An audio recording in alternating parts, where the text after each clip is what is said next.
नमस्कार दोस्तों, जय श्री राम, जय बागेश्वर धाम। दोस्तों, स्वागत है आपका आपके अपने चैनल में। भगवान श्री राम और हनुमान जी महाराज की कृपा आप और आपके पूरे परिवार पर सदा सर्वदा बनी रहे। दोस्तों, बहुत समय से आप लोगों के प्रश्न आ रही हैं कि शाम की पूजा का सही समय क्या होता है। शाम को दीपक जलाना चाहिए और दीपक जलाते समय किस नियम का पालन करना चाहिए। अगर हम शाम को दीपक जलाते हैं तो क्या हमें स्नान करना आवश्यक है? मतलब शाम की पूजा बिना स्नान किए कर सकते हैं या नहीं कर सकते हैं? और शाम को घर में कितने दीपक प्रज्वलित करने चाहिए, कहाँ कहाँ दीपक प्रज्वलित करना चाहिए? दीपक जलाने का मंत्र क्या होता है? घर की परेशानियों को दूर करने के लिए और किसी विशेष मनोकामना को पूर्ण करने के लिए दीपक किस प्रकार से प्रज्वलित करना चाहिए? तो आज की जो वीडियो है पूरी तरह से संध्या वंदन पर आधारित है। शाम के समय जो आप संध्या वंदन करते हैं, पूजा आराधना करते हैं, दीप ज्वलित करते हैं, वह किस प्रकार से आपको करना है कि इस नियम का पालन करना है। मतलब आज की वीडियो पूरी तरह से आपके प्रश्नों पर आधारित है, जिनका उत्तर मैं आपको शास्त्रों के अनुसार देने का पूरा प्रयास करूंगा। तो वीडियो को पूरा जरूर देखें और अगर आपको आज की वीडियो अच्छी लगे तो इसे लाइक जरूर कीजिए, क्योंकि आपके लाइक्स और आपके कमेंट मेरे लिए बहुत महत्वपूर्ण होते हैं। यह एकमात्र जरिया है जिससे मुझे पता चलता है कि आपको यह वीडियो अच्छी लगती है और आपके लिए यह वीडियो उपयोगी है। तो अगर वीडियो अच्छी लगती है तो लाइक जरूर करें। इसके साथ ही कमेंट बॉक्स में भगवान श्री राम के का जयकारा भी जरूर लगाएं। इससे आपको सकारात्मक ऊर्जा की प्राप्ति होती है। और अगर आपका कोई भी सुझाव हो, कोई भी प्रश्न, कोई विशेष वीडियो देखना चाहते हैं तो उसके लिए भी कमेंट बॉक्स में जरूर लिखें। और चैनल पर पहली बार आए हैं, अगर अभी तक आपने चैनल को सब्सक्राइब नहीं किया है तो आज की वीडियो अगर आपको अच्छी लगे तो चैनल को सब्सक्राइब जरूर कर लीजिए और बेल आइकन को भी प्रेस कर लीजिए। इससे यह होगा कि इस चैनल पर जो नई वीडियो अपलोड होंगी वह आपको सही समय पर प्राप्त होगी। तो सबसे पहले बात करते हैं किशन झा, दीपक प्रज्वलित करने से पहले मतलब शाम को पूजा करने से पहले क्या स्नान करना आवश्यक है? देखिए, शास्त्र के अनुसार पूजा में शुद्धता आवश्यक होती है। तो जब हम सुबह पूजा करते हैं तब तो स्नान करना अत्यंत आवश्यक होता है। सुबह बिना स्नान के पूजा नहीं करना चाहिए, लेकिन शाम की पूजा आप हाथ मुंह धोकर भी कर सकते हैं। जरूरी की है आप स्नान करें। अब देखिए, आप चाहे तो वस्त्र भी बदल सकते हैं या फिर आप सिर्फ हाथ मुंह धोकर कुल्ला करके भी पूजा कर सकते हैं। अब देखिए, जैसे कि आपको शाम के समय पूजा करनी है तो दिन में भी आप शुद्धता का ध्यान रखें। जैसे कि आप जब भी टॉयलेट जाते हैं, बाथरूम जाते हैं, तब उस समय शुद्धिकरण जरूर कीजिए, कुल्ला जरूर करना चाहिए हर बार जब आप बाथरूम जाते हैं। तो अगर आप दिन भर शुद्धिकरण का ध्यान रखते हैं तो शाम के समय बिना स्नान किए भी सिर्फ हाथ पांव की पूजा कर सकते हैं और चाहें तो स्नान भी कर सकते हैं। जैसे कि गर्मियों के दिन है तो शाम के समय भी आप स्नान करके पूजा कर सकते हैं। तो बहुत सारी चीजें आप स्वयं भी अपने विवेक से निर्धारित कर सकते हैं। अगला प्रश्न है आपका कि शाम की पूजा में दीपक इस समय जलाना चाहिए। तो देखिए, शाम को जो पूजा का समय होता है वह गोधूली बेला का समय होता है, प्रदोष काल का समय होता है। मतलब जिस समय सूर्य अस्त हो रहे होते हैं उस समय हमारे घर में दीपक प्रज्वलित हो जाना चाहिए। अब जैसे कि आप लोगों के प्रश्न आते हैं कि कितने बजे दीपक जलाना चाहिए शाम को, तो देखिए, शाम को सूर्यास्त का समय हर मौसम में अलग अलग होता है। कभी जैसे कि सर्दी चल रही होती है तो 4:30 पर भी सूर्यास्त हो जाता है। कभी कभी 5:30 तक भी सूर्यास्त हो जाता है। जैसे गर्मियों का मौसम है तो 6:30 से लेकर 7 बजे तक ऐसे ही सूर्यास्त का समय होता है। कई बार 7:30 का टाइम हो जाता है। गर्मियों में तो प्रत्येक मौसम में सूर्यास्त का समय अलग होता है, इसलिए एक सही समय बताना कि इसी समय आप दीप प्रज्वलित करें, यह तो बहुत मुश्किल होगा और यह ठीक भी नहीं होगा। एक ही समय पर हर बार हम दीप प्रज्वलित नहीं कर पाएंगे, इसलिए संध्याकाल का ध्यान रखिए। जब संध्याकाल का समय होता है मतलब जब सूर्य अस्त हो रहा होता है, उस समय आप अपने घर में दीपक प्रज्वलित कर दीजिए। और अब बात करते हैं कि कितने दीपक आपको अपने घर में प्रचलित करनी चाहिए प्रतिदिन। शास्त्रों के अनुसार संध्या काल में प्रतिदिन अपने घर के मुख्य द्वार पर एक दीपक जरूर जलाना चाहिए। इससे क्या होता है, देखिए। शास्त्रों के अनुसार शाम के समय संध्या काल में लक्ष्मी माता और उनकी बहन दरिद्रता दोनों ही भ्रमण पर निकलती है, तो घर के मुख्य द्वार पर दीपक प्रज्वलित होता है, उस घर में मां लक्ष्मी प्रवेश कर जाती है। और जिस घर के मुख्य द्वार पर दीपक नहीं चल रहा हो, उस घर में दरिद्रता प्रवेश कर जाती है। तो इसलिए मां लक्ष्मी का प्रवेश आपके घर में हो, इसके लिए घर के मुख्य द्वार पर एक दीपक जरूर प्रज्वलित करना चाहिए।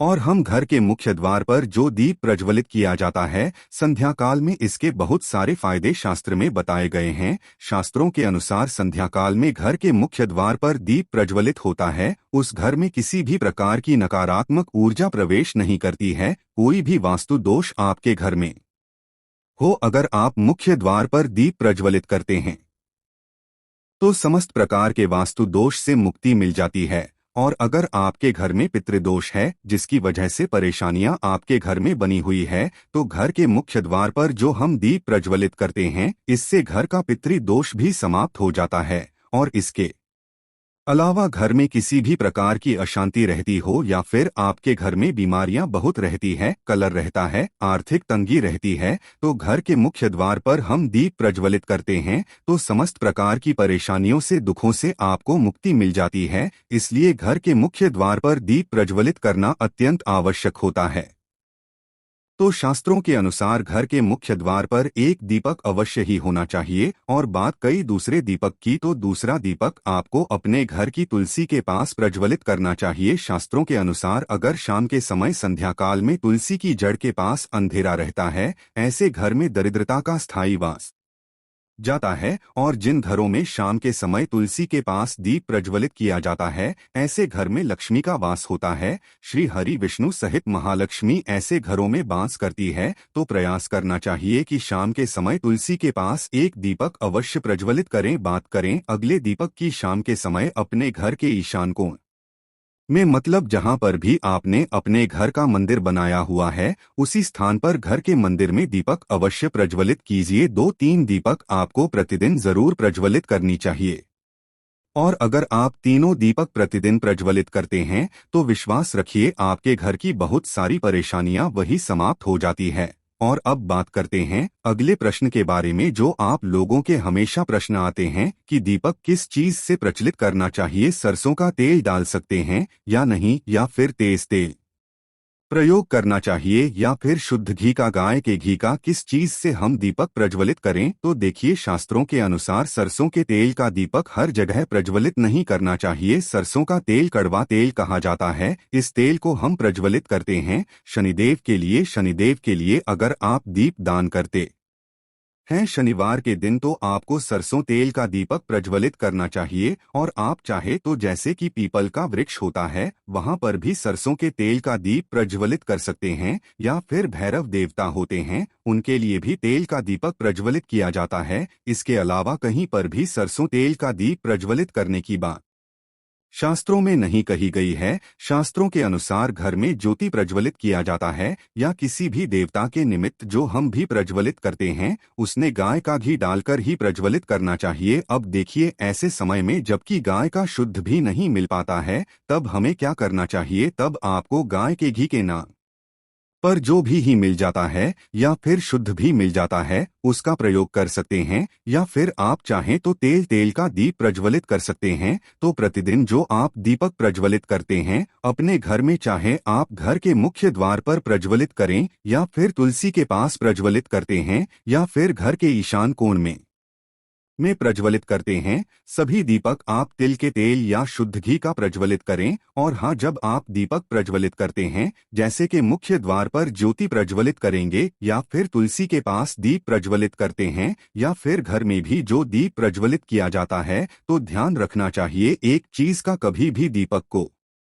सीधे जमीन पर नहीं रखा जाता है। दीपक रखते समय प्रतिदिन दीपक के नीचे थोड़ा सा आप चाहे तो चावल रख सकते हैं या फिर आप चाहे तो थोड़े से पुष्प रख सकते हैं। और हाँ, अगर आप दीपक के नीचे चावल रखते हैं तो इस बात का आपको ध्यान रखना है कि चावल अखंडित होना चाहिए, क्योंकि ऐसा माना जाता है कि अगर टूटे हुए चावलों का प्रयोग हम पूजा में करते हैं, किसी भी प्रकार से, चाहे दीपक के नीचे रखकर करते हैं या फिर अक्षत के स्वरूप में करते हैं, तो इससे घर में दरिद्रता आती है। इसलिए अखंडित चावल होनी चाहिए अगर आप दीपक के नीचे रखते हैं तो। और जैसे कि कई लोगों के प्रश्न आते हैं कि प्रति दिन जो दीपक के नीचे हम चावल रखेंगे तो उस चावल का अगले दिन क्या करना चाहिए, तो अगले दिन उठाकर आप पक्षियों को डाल दीजिए, पक्षी उसे खा जाते हैं। और घर में जो आप ईशान कोण में दीप प्रज्वलित करते हैं, मतलब घर के मंदिर में जो दीपक प्रज्वलित किया जाता है, उस दीपक को आप किसी पात्र में भी रख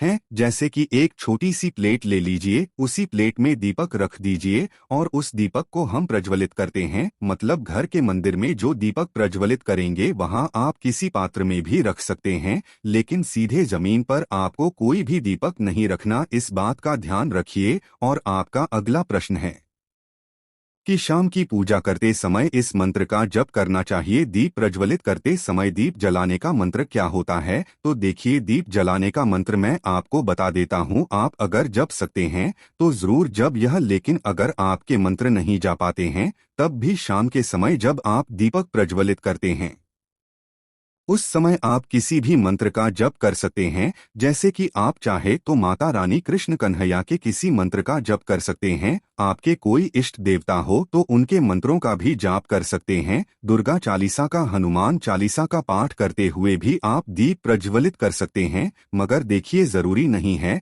आप दीपक जलाने वाला मंत्र ही पढ़ेंगे, किसी भी मंत्र को पढ़कर आप दीप प्रज्वलित कर सकते हैं, संध्या वंदन कर सकते हैं। क्योंकि शास्त्रों में कहा गया है कि मौन रहकर कभी भी पूजा नहीं करनी चाहिए। जो भी शुभ कर्म होते हैं वह मंत्र उच्चारण के साथ ही संपूर्ण किए जाते हैं, इसलिए मंत्रोच्चारण आवश्यक है। कोई भी मंत्र जपते हुए आप पूजा कर सकते हैं, संध्या वंदन कर सकते हैं, लेकिन दीपक जलाने का जो शास्त्रों के अनुसार मंत्र है वह मैं आपको स्क्रीन पर भी दे दूंगा और पढ़कर बता देता हूं। मंत्र है शुभम करोति कल्याण हम आरोग्य धन संपदा शत्रु बुद्धि विनाशाय। गीत गाया नमोस्तुते। दीपों ज्योति पर्व रहा है मोदी दीप ज्योति जनार्दन दीपों भारत में पापा संध्या दीपक नमोस्तुते। इस मंत्र का जप दीपक प्रज्वलित करते समय करने से कहा जाता है कि सभी प्रकार के पापों से मुक्ति मिल जाती है और दीप देवता जो होते हैं वह हमारे जीवन में प्रकाश करते हैं। तो बहुत आसान है यह मंत्र, अगर आप लोग नियमित पढ़ेंगे ये तो निश्चित ही आपको याद हो जाएगा और दीपक प्रज्वलित करते समय आप बिना देखे भी पढ़ पाएंगे। और अभी आप चाहें तो इसे किसी कागज पर लिखकर रख सकते हैं और घर के मंदिर में ही रख दीजिए जहां पर आपको दीपक प्रज्वलित करना है। तो जब आप दी जलाएंगे तब आप इस मंत्र को देखकर परिषद हैं और कुछ दिनों में तो याद हो ही जाता है। तो यह है आज की वीडियो जिसमें शाम की पूजा से संबंधित, शाम को दीप दान से संबंधित संपूर्ण जानकारी मैंने आपको शेयर की है। उम्मीद करता हूं वीडियो आपके लिए उपयोगी होगी। इसके अलावा भी अगर आपका कोई प्रश्न हो तो कमेंट बॉक्स में जरूर लिखें और यह वीडियो आपको कैसी लगी जरूर बताएं।